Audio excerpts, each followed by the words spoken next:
ہمیں بلا تخیر عظیم نقیب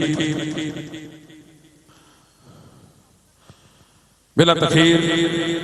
عزت امام اکثر چینل پر آپ نے کو سماعت کیا ہے جناب قبلہ قاری محمد یونس قادری صاحب سے ملتمس ہوں کہ آپ تشریف لائیں اور اگلا پروگرام چلائیں۔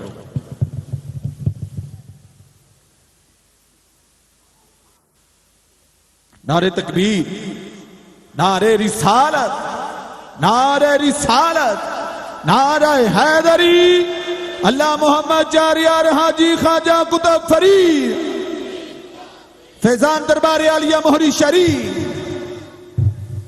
نحمده ونصلي ونسلم على رسوله النبي الأمين الكريم الرؤوف الرحيم،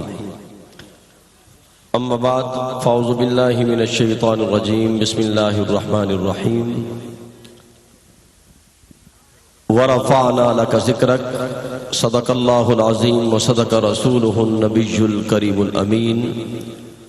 مولا صل وسلم دائما ابدا على حبیبک خیر الخلق کلہم۔ انتہائی محترم و مکرم حاضرین و سامعین،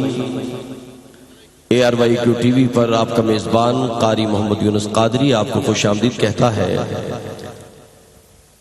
اللہ جل مجدہ کا بے پایا کرم فضل و احسان ہے، حضور ربی رحمت نور مجسم شفیع معظم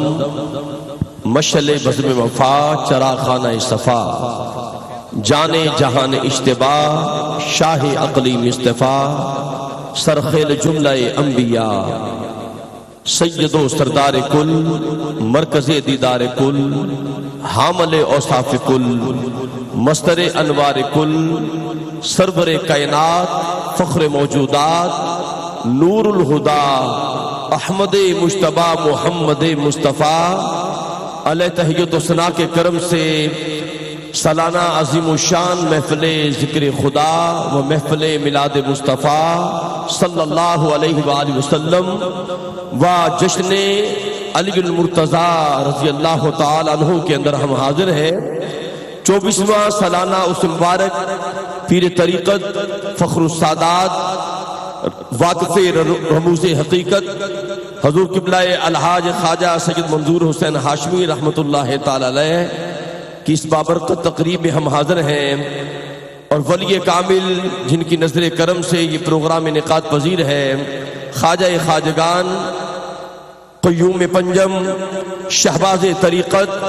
ولی کامل حضور قبلہ خواجہ اور تاجدار مہری شریف جناب قبلہ خواجہ محمد معصوم رحمۃ اللہ تعالی علیہ کی نظر عنایت سے اس پروگرام میں ہم حاضر ہیں۔ اس پروگرام کی صدارت جو ہے پیر طریقت رہبر شریعت آل نبی اولاد علی شہزادہ نقشبند جناب حضور قبلہ پیر سید محمد زبیر ہاشمی دامت برکات القدسیہ وہ فرما رہے ہیں، اور ان کے تینوں شہزادگان صاحبزادہ والا شان جناب آل نبی جناب قبلہ سید محمد بلال ہاشمی دامت برکات القدسیہ، اور میرے دل کے بہت قریب رہنے والی شخصیت جناب صاحبزادہ والا شان آل نبی جناب قبلہ صاحبزادہ پیر سید محمد عمیر ہاشمی دامت برکات القدسیہ، صاحبزادہ والا شان جناب قبلہ پیر سید محمد فضیل ہاشمی دامت برکات القدسیہ۔ الحمدللہ مشائخ کا جمع غفیر ہے، ہمارے لیے بہت بڑی خوشبختی ہے۔ ایسے لگ رہا ہے کہ آج دربار عالیہ اللہ والا ڈیرہ کے اندر پاک و ہند کی سب درگاہوں کا حسن جو ہے وہ سمٹ کر دربار اللہ میں داخل ہو گیا ہے۔ خاص کرم ہے کہ پوری دنیا سے مشائخ علماء مقتدر شخصیات جلوہ گر ہیں،